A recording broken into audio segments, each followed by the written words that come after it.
Okay, so we just got through eclipse season, and eclipse season was rather hectic.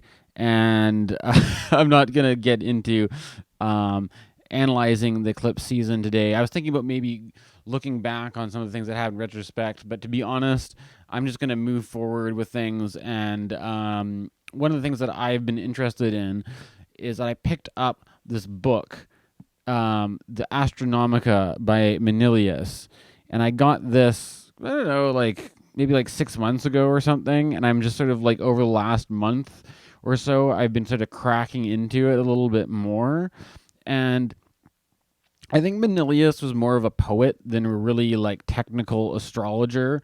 And I think when you read a lot of these ancient astrologers, they have different ways of approaching things, different, they each have their own style and different opinions, and they don't always match up. So I think it's important to take what is said in this kind of material with a grain of salt. But that said, I find it kind of interesting to go into this stuff because Manilius was alive and practicing astrology around the time of Augustus Caesar in ancient Rome. So it's like really classic stuff that this is sort of setting the foundations for how we understand the signs. And there's a certain chapter in here. This is in book 2 of the Astronomica. I kind of just made a note of this stuff because I thought it was an interesting, some of the stuff he was. This is kind of like the aspect relationships or from signs to different signs. And I thought it'd be cool to make a video where I just sort of like went through this stuff and just sort of commented on it as I go. And I think it's kind of funny because I was for like I was like going, well, I'll just get into it. I won't, but you can, maybe you can apply this to like synastry. Like you can take this, ancient astrology and but even it's kind of even Manilius says like it's like, oh, you have to factor in the whole chart. So this isn't just sun signs, right? This isn't like strictly sun sign astrology. Like this sign, how compatible is it with that sign? But look at the whole chart and factor everything in, right? Anyways, so it says here, this is page 121 of this copy, starting at what do you 485 here. As befits a leader, the ram is his own counsel. So we're talking about Aries here. They're talking about natural leadership quality that comes with Aries, and he doesn't ask other people for opinions. He's the one who's leading himself, basically. Only takes advice from himself. It's sort of like this is the kind of the Aries as the foundational kind of independent ego structure kind of sign. It says he listens to himself and beholds the balance, and his love for the bull is thwarted.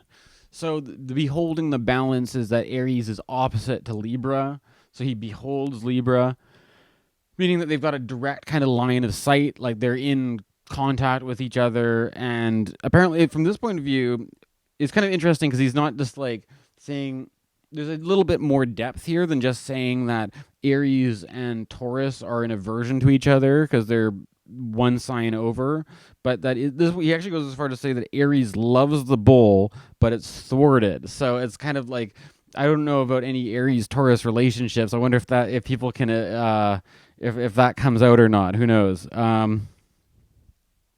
Against him, the bull weaves a net of deceit and hears the twin fishes which shine beyond the ram, whilst his heart is entranced at the sight of the maid. So against him, the bull weaves a net of deceit. So the Taurus and apparently Aries don't. Aries might be interested in Taurus, but Taurus is out to get Aries for some reason. This could have to do with the order of the signs, maybe because Taurus comes after Aries. That Aries is kind of moving towards Taurus, whereas Taurus is as an aversion towards Aries because Taurus has to, like a planet in Taurus has to go through all 12 signs of the zodiac to get back to Aries. That could be part of the rationale here, right?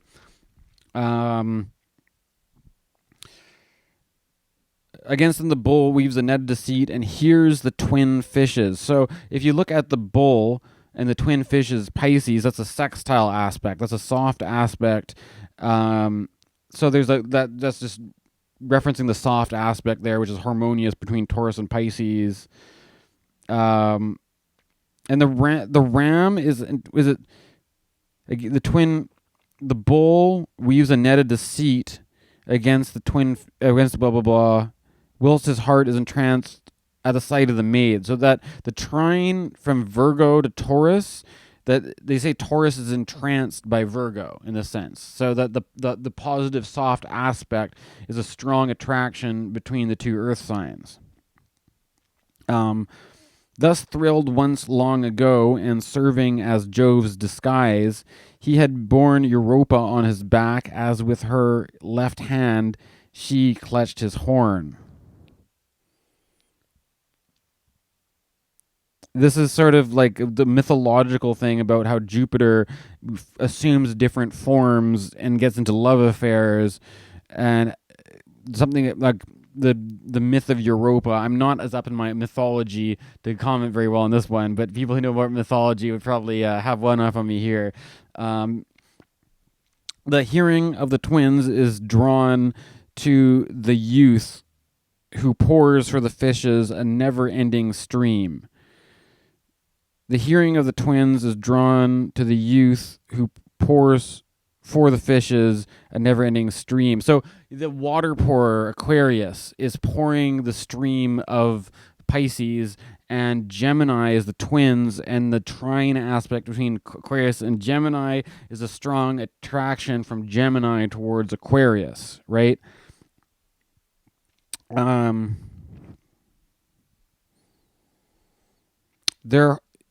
Their hearts to the fishes themselves, and their eyes to the lions.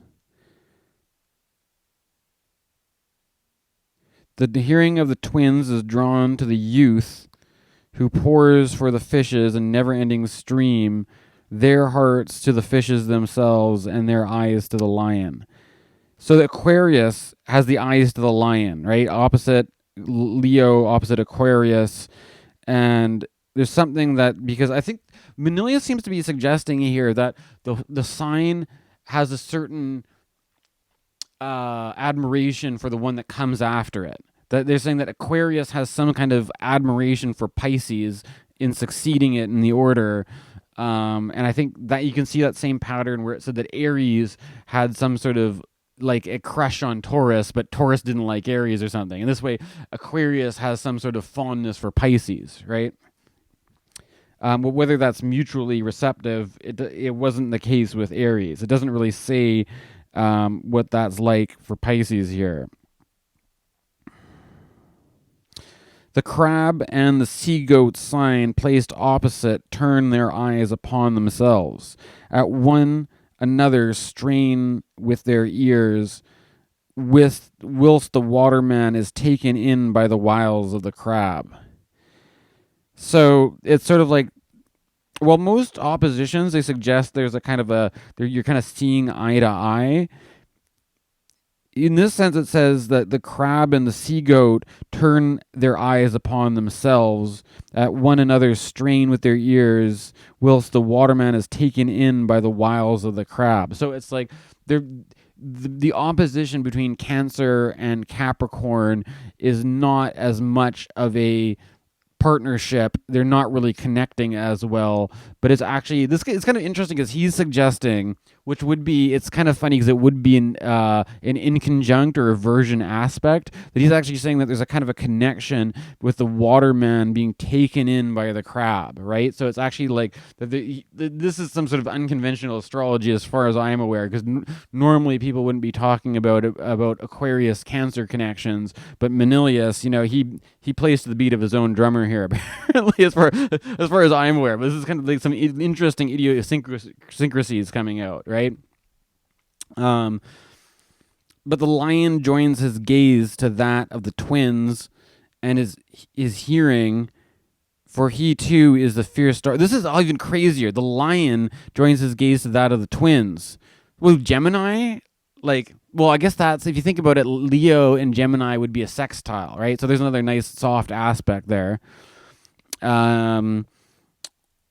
and is hearing, for he too is a fierce star, to that of the centaur, and loves the sign of Capricorn. So there's something, it could be like the animal quality of Leo, and like the fire sign. They're saying that there's that trine attraction between Leo and Sagittarius, but this is actually going to so far to say that Leo, it's like the crisscross. Like Leo actually has some sort of sympathy with Capricorn, and Aquarius has some sort of like thing going on with Cancer. It's like it doesn't. This is kind of unconventional astrology because this isn't direct oppositions. These would be kind of like what you call inconjuncts in modern astrology. It's not. These aren't connecting through traditional aspects, and yet it could. Wait a minute. It could have something to do with. There's the oh, you know it could. Oh, there's the, what are they called? Antitia? Could this be like a reference to the Antitias that would be between, or is it contra Antitia? I'm just gonna keep going with this, but if you are an astrology nerd like I am, maybe you can see where I'm getting with this. Is this Antitia or contra Antitia between? No, or is that? Am I using completely the wrong? You know what I'm trying to say though? That is like Aquarius is on one side of winter solstice, and then Cancer is on the other side of summer solstice. So no, it still doesn't quite work. I don't know. This is a weird one though. This is why this is kind of an interesting book for me to read. It's sort of like undermining the concreteness of some of these the ideas that we have about astrological relations, or at least it's not conforming with what I usually hear about to read some of the stuff from Manilius. So Aragon is I'm not exactly sure about the name Aragon, but I've from reading this, the Aragon is a reference to the Virgo sign, and the maiden is kind of another like another name for the maiden Virgo, as far as I can tell, because I haven't really come across with the term Aragon aside from reading Manilius here. But it says Aragon looks at the bull, but hearkens to the scorpion and endeavors to plot deceit against the archer. So here we have Virgo and Scorpio. That's a sextile soft aspect again. So that's a nice soft aspect between those two signs. And what does it say about the bull here? Looks at the bull, but hearkens. I mean, this is the language. I have to I feel like I want to look in this, look up the dictionary definitions of some of these words just to make sure I'm getting the meaning right here. Bear with me.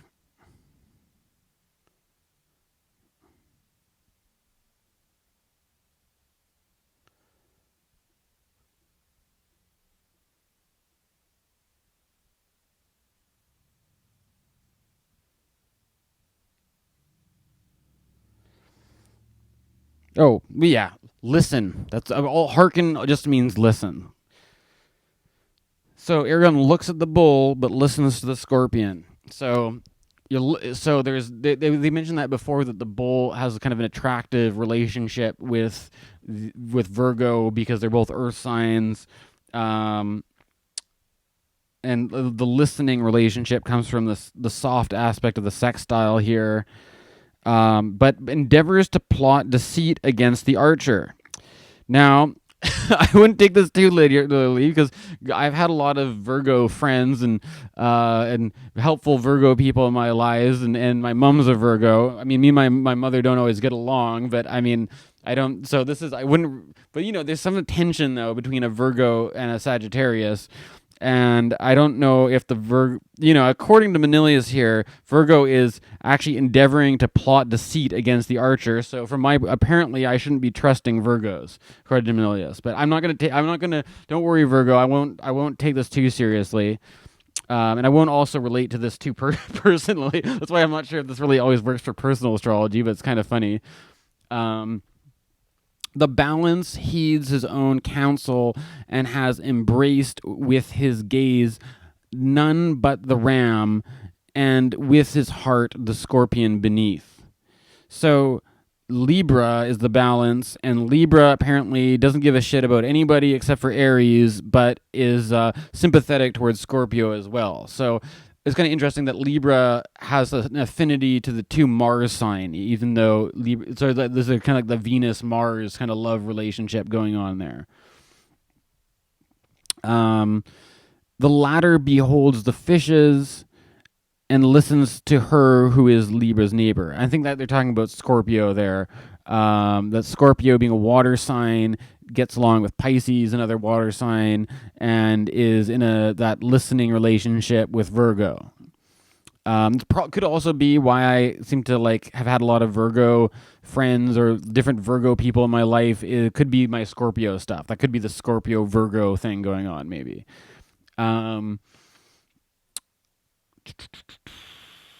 The archer, moreover, has grown used to waiting on the mighty lion with his ears and beholding with his eyes the pot that the waterman empties.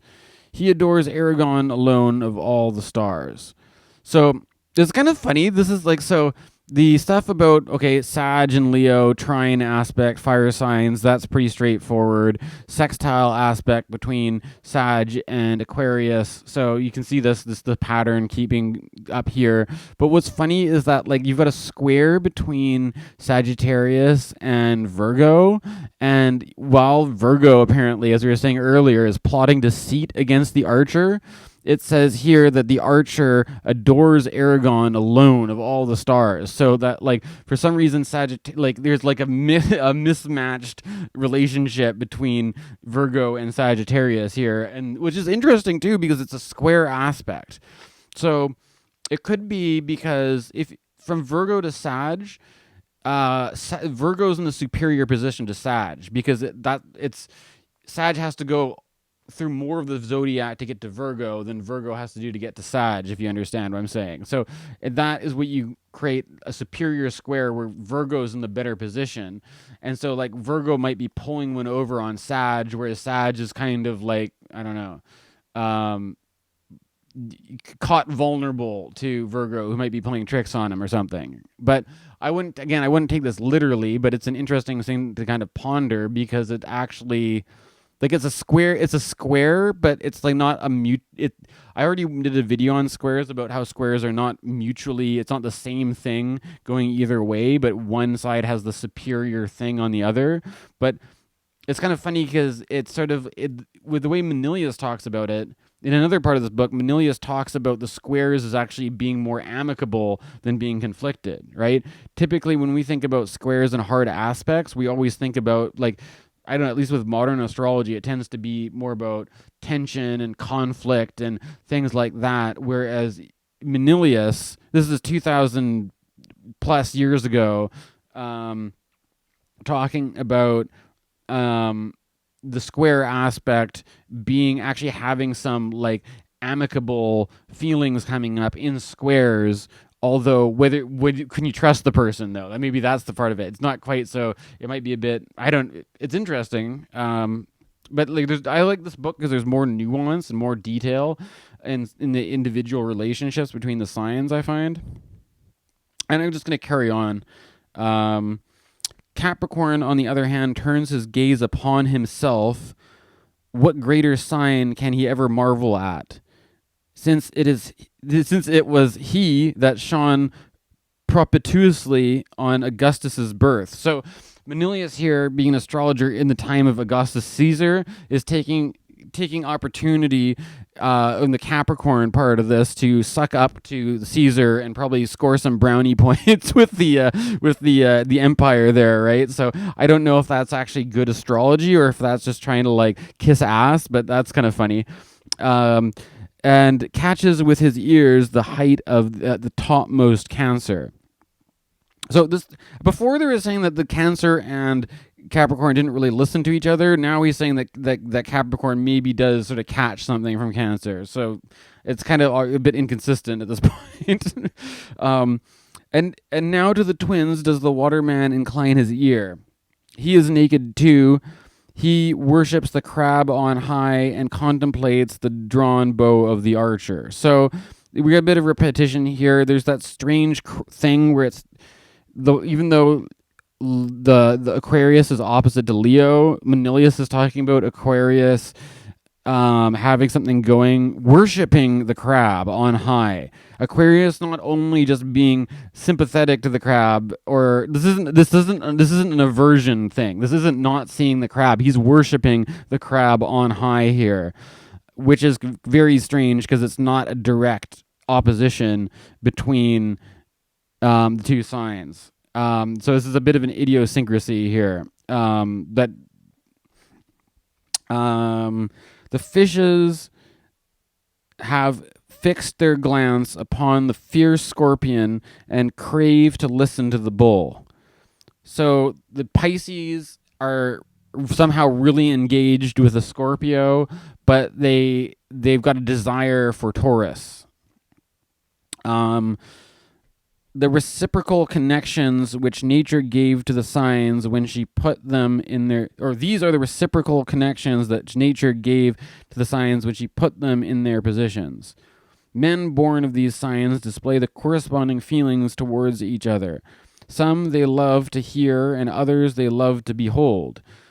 So that's interesting. They love to hear and they love to behold. So some certain signs like to listen to what the other. What's the difference? That's interesting. In a zodiacal quality, we talk about aspects as kind of witnessing the other signs. Like I can see you and I can give testimony to you, right? So there's witnessing, and then there's also giving testimony for the other signs and hearing the testimony of the other signs, hearing what the other sign has to say, but also seeing it, acknowledging it, but there's it's kind of interesting because there's the difference between seeing and hearing in between these signs. And I'm not going to try to, I'm going to contemplate this one, but I'm just putting it out there as something to contemplate it on, is that what's the difference between to witness, to see, to bear witness to, versus to listen to, right? To listen to what the sign has to say versus to see it. The sign might not be saying anything, but they see each other, versus listening and hearing, or even wanting to hear. I want to hear what this sign has to say. I see the sign, but they're not talking. I want to hear what it has. These little differences, the nuances of classical astrology, at least from the Manilius perspective.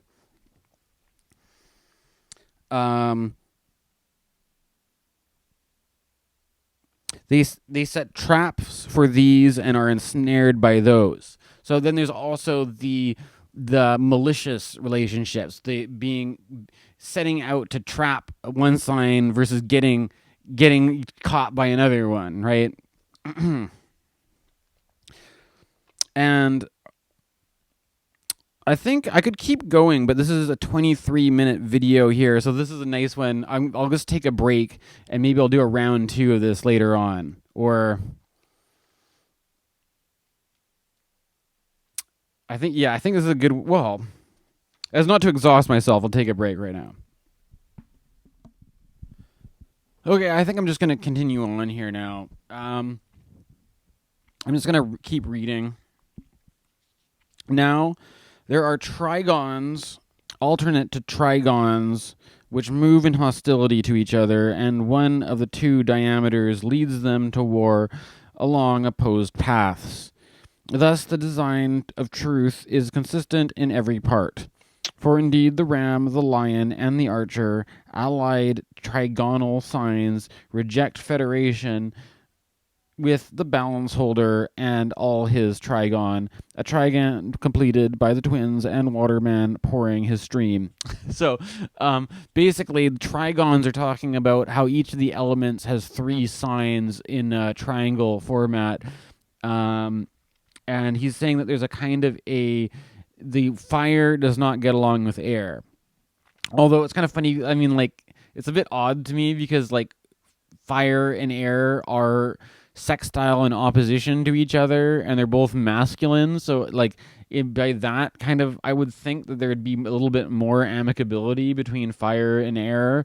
But this isn't about right now. Who knows what the real objective truth is? Right now, we're looking at one astrologer's ideas, and he puts the sort of animosity or conflict between fire and air here.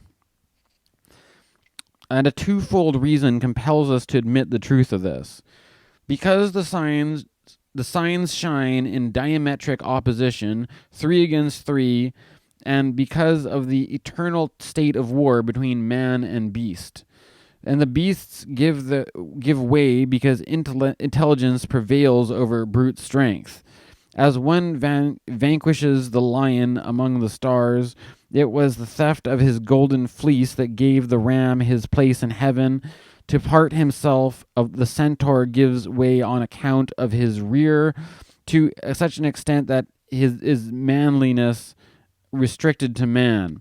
Why should I wonder then that men born under these signs are no match for Libra's trigon? So, for people, this is not unfortunately very good for people who like to the non-hierarchical sort of like all signs are equal. Manilius is very clear. The fire signs are inferior to the air signs. The air signs are clearly better than the fire signs. And I'm somebody who's got no air in my chart at all aside from Chiron, which wasn't even around back then. So by vanilla standards, I'm just my chart does not look too good, but he was saying like the main thing he was saying is that the beasts, right? The fire signs, you've got Aries, the ram, Leo, the lion, and Sag, the centaur, right? And whereas the air signs, you've got the twins and you've got the water bearer Aquarius. These are both human figures, right? You've also got Virgo in earth signs as a human figure, but out of all the signs, the air has more human figures, and so he's basically kind of putting a kind of like intelligence over like brute power kind of thing, right? Like that fire has more of this like animalistic energy to it, whereas there's more of a kind of intellectual, well thought out human reasoning with the air signs. That's Manilius's position, anyways.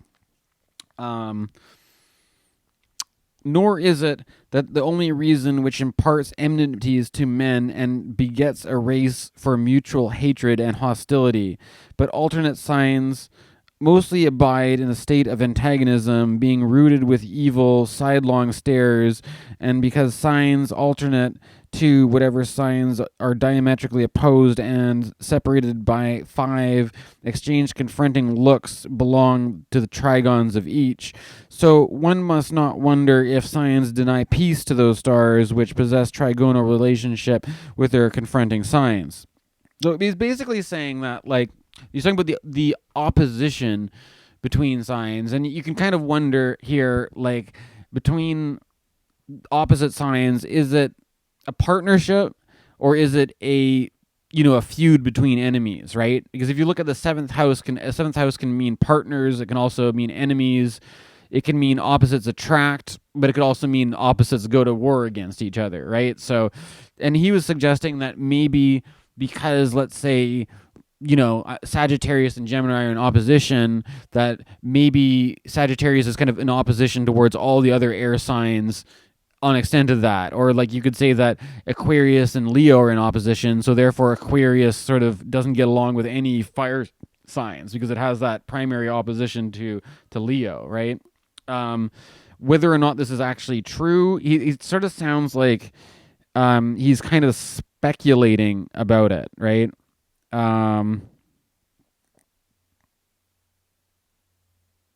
He said, so one must not wonder if signs deny peace. Okay, so he's saying that they probably do, maybe. Maybe he's not just... this is what he's putting forth anyways, is that fire and air definitely don't get along. But he's not really talking about earth and water yet, so we'll wait until we get into that. A simpler reason is also to be traced in the zodiac. For to all the shining star signs endowed with human form, those of the beasts are ever hostile and ever by them vanquished. Nevertheless, there are individual signs which follow their own caprice and, having private foes, wage wars of their own. So now we get into the war, the war between the signs, right? So let's get right into it. Here's the the good. We're in the time right now where we've got big Mars square going on between Mars and Mercury. So like, why not like just make a post about like the signs going, or doing a video on the war between the signs, right? Okay, here we go. The ram's children are at war with the offspring of the Virgin, the balance, and the twins, and with those whom the urn has brought forth. You know what? I actually turned this into a graphic. Maybe I will put up my graphic that I made on top of this in iMovie or something like that, so you'll be able to see what I'm talking about in retrospect here. But so, anyways, I'll just keep going. The ram's children are at war with the offspring of the Virgin, the balance, the twins, and those whom the urn has brought. What's the urn? Who's the urn? I'm having a brain fart here. Where does the urn fit in here? It's kind of strange. But man. Well, I'm just going to keep going anyways. Against the progeny of the bull, there advance men born under the crab and under the scales, and those produced by the fierce scorpion and by the fishes. You know what? I'm going to try to pull up this graphic that I made. It's going to make this simpler. Well, I'm thinking at this point it's probably just a good time to leave off for now, and I'm going to come back and perhaps... I was thinking I did do a graphic for some of the stuff that I've came up for the planetary, how the planets relate to each other in Manilius's perspective. And there's a certain section here about the war between the different signs, which is interesting, but it's kind of the information here is quite dense. And I think by making, I'm gonna come back later for this one, but this gives you at least a taste of the explorations into the Astronomica by Manilius. Thanks for watching if you've made it this far, and I'm going to maybe I'll continue to do a part 2 of this later.